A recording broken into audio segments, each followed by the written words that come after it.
Assalamualaikum 9 class, how are you? I hope you all are fine. Today we're going to start our another important topic, which is a spontaneous and non-spontaneous reactions, oxidation, reduction and redox reaction. All these definitions are very important for the exam point. Our lecture number 18 and chemistry, and chapter name is electrochemistry.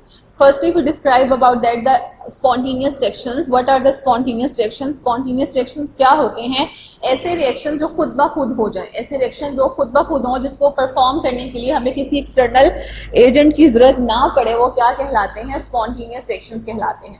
The reactions which take place on without any external agents, के मतलब ऐसा reaction जिसको take place करने के लिए हमारे पास किसी भी एक्सटर्नल एजेंट की जरूरत नहीं होती, वो क्या कहलाते हैं? स्पॉन्टेनियस रिएक्शंस कहलाते हैं. If we're talking about that, the example of the spontaneous reaction, so we have a very common and good examples and very well-known examples, which is the melting of the ice, बर्फ का पिघलना, rusting of iron. अब rusting of iron की जब हम बात करते हैं तो रस्ट का मतलब होता है जंग लग जाना, और इन दी आयरन को ही जाहिर सी बात है लोहे को जंग लगता है, तो आयरन जो है वो ऑक्सीजन के साथ रिएक्शन करके आयरन के ऑक्साइड्स बनाते हैं. उसके बाद हमारी ageing is another important example of a spontaneous reaction, जिसके अंदर कोई एक्सटर्नल एजेंट्स इन्वॉल्व नहीं होता और वो एजिंग खुद ब खुद जो है वो बढ़ती है हमारे वक्त के साथ साथ. उसके बाद अगर हम बात करते हैं नॉन स्पॉन्टेनियस रिएक्शंस की, तो नॉन स्पॉन्टेनियस रिएक्शन हमारे पास क्या होगा? ऐसा रिएक्शन जो टेक प्लेस करेगा विद एक्सटर्नल एजेंट्स के साथ, मतलब उसको परफॉर्म करने के लिए किसी एक्सटर्नल एजेंट की जरूरत पड़ेगी. The reactions are those which take place on their own any external agent, मतलब उसको रिएक्शन टेक प्लेस करने के लिए किसी हेल्प की जरूरत पड़ेगी, कोई एक्सटर्नल फैक्टर की जरूरत पड़ेगी, और वो एक्सटर्नल फैक्टर कोई भी हो सकता है.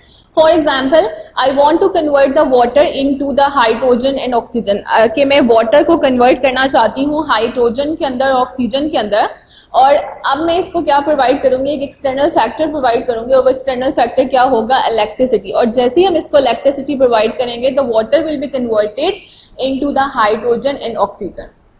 सो I hope you get the my point कि स्पॉन्टेनियस और नॉन स्पॉन्टेनियस में क्या डिफरेंस होगा, और एग्जाम्पल जो मैंने आपसे की डेली रूटीन से रिलेटेड लिया ताकि आप इस कॉन्सेप्ट को ज्यादा अच्छे तरीके से समझ सको. Next we have another important definition which is a oxidation reaction. जब हम ऑक्सीडेशन रिएक्शन की बात करते हैं तो सिंपल सी बात आती है कि एडिशन ऑफ ऑक्सीजन होगा, ऑक्सीजन जो है वो शामिल होगी और रिमूवल होगा हाइड्रोजन का ड्यूरिंग अ केमिकल रिएक्शन, तो वो क्या कहलाएगा? हमारे पास ऑक्सीडेशन रिएक्शन कहलाएगा. फॉर एग्जाम्पल, यहाँ पर हमारे पास है zinc oxide. Zinc oxide is react with the carbon, वो कार्बन के साथ रिएक्ट कर रहा है, तो यहाँ पे क्या हो रही है कि यहाँ से ऑक्सीजन जो है वो रिमूव हो रही है. जब ऑक्सीजन रिमूव होगी तो वो क्या कहलाएगी? रिडक्शन. अब यही ऑक्सीजन जो है वो कार्बन के साथ जाके कंबाइन कर रही है, तो क्या बना लेगी? Carbon dioxide. और कार्बन के साथ अब किस चीज का एडिशन हुआ है? ऑक्सीजन का एडिशन हुआ है, जिसकी वजह से हम क्या कहेंगे कि यहाँ पे क्या टेक प्लेस हुई है? Oxidation. Now our last definition which is a reduction. जब हम रिडक्शन की बात करते हैं कि उसके अंदर सिंपल एडिशन ऑफ, अब हाइड्रोजन होगी, मतलब हम हाइड्रोजन को एडिशन करेंगे, ऐड करेंगे और रिमूवल करेंगे ऑक्सीजन का during a chemical reaction, that is called the redox reaction. अब हमारे पास हाइड्रोजन सल्फाइड है, ठीक है, अब ये, और उसके साथ हमारे पास क्या है? क्लोरीन है. अब यहाँ पर क्या होगा कि हमारे पास यहाँ पे हो रही है रिमूवल ऑफ जो है वो हमारे पास क्या हो रही है?